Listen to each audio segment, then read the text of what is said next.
सम्राट अशोक का दरबार लगा।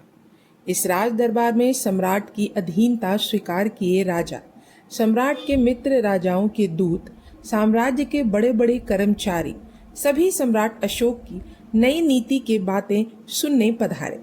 सम्राट अशोक ने अपनी नई नीति के बारे में बताते हुए कहा, उपस्थित सभासदों व मेरे परम अतिथियों, आप सभी ने सुना है कि मैं रणभेरियों के स्थान पर धर्म घोष, विहार यात्राओं के स्थान पर धर्म यात्राएं, हिंसा के स्थान पर अहिंसा और सशस्त्र विजय के स्थान पर धर्म विजय की नीति अपना चुका हूँ।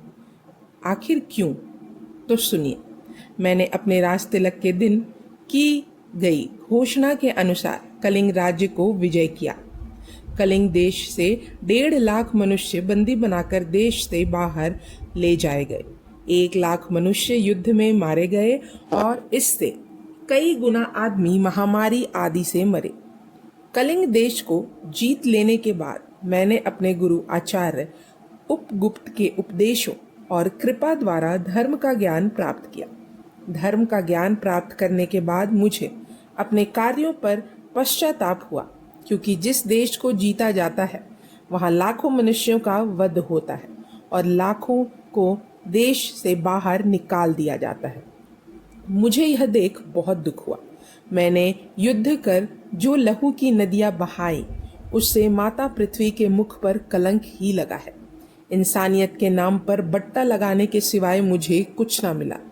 पर अब मुझे ज्ञान हुआ है और मैं चाहता हूँ कि हर प्राणी के साथ अहिंसा, संयम, समानता, मृदुता और दया का व्यवहार किया जाए। इसी सिद्धांत के आधार पर मैंने आप सभी के राज्यों अर्थात अपने राज्य के 500 योजन दूर तक के राज्यों में जो विजय की, वह आज से धर्म की विजय है। इसके सिवाय जिन राज्यों में मेरे दूत नहीं पहुंच सके हैं, वहां के लोग मेरे उपदेशों को सुनकर ही उस पर चलते हैं। मैं अब इस धर्म के विजय को मुख्य मानता हूँ। यह विजय आनंद देने वाली है। इसी आनंद से मैं जनता का कल्याण कर सकूं। अंत में मैं अपने पुत्र और पौत्रों तथा आप सभी से यही निवेदन करता हूँ कि आप नए देशों को जीतने के चक्कर में पड़कर जनता पर अत्याचार ना करें। नए देशों को जीतना अपना कर्तव्य ना समझें। यदि आप दूसरे देशों को जीतना ही चाहें तो अहिंसा और प्रेम से जीतें, वहाँ क्षमा और दया से काम लें, तभी आपका जीवन सफल हो सकेगा। सम्राट अशोक के भाषण के बाद सभी उपस्थित सभासदों ने जय जयकार किया।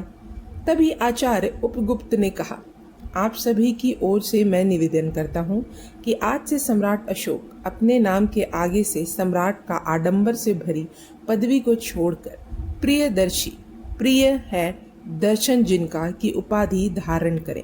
यह पदवी अत्यंत पवित्र और उच्च है, जो उनके ग्रहण करने योग्य है। यह कहकर आचार्य उपगुप्त अपने स्थान पर बैठ गए।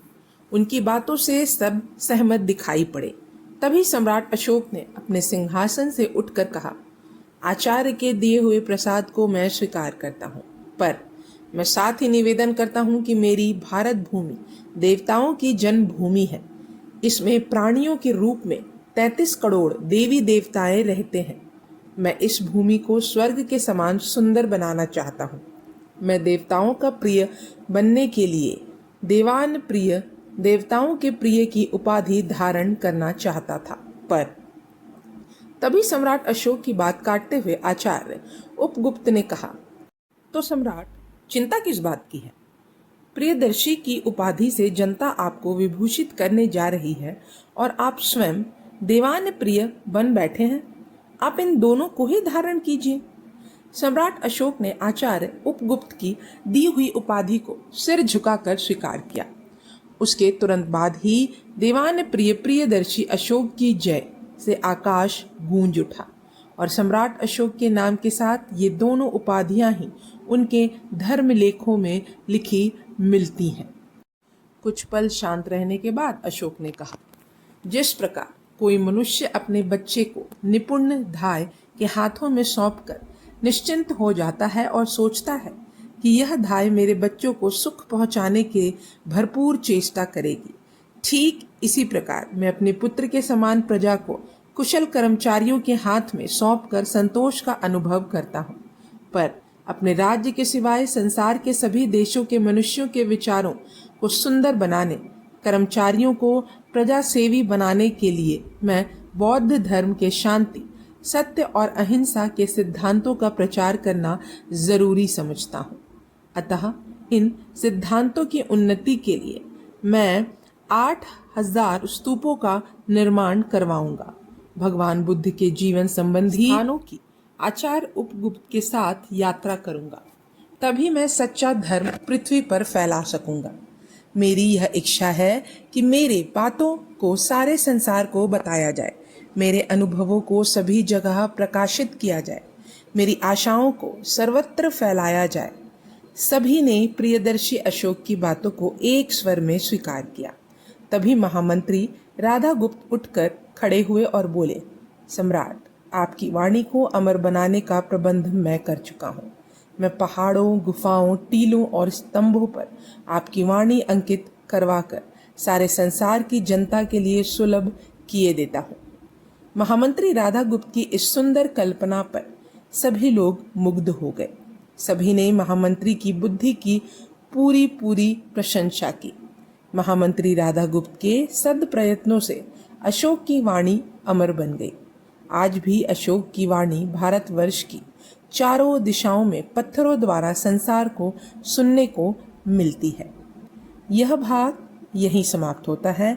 अब हम अगले भाग में जानेंगे सम्राट अशोक के साथ बौद्ध धर्म के तीर्थों की यात्रा। तब तक के लिए धन्यवाद।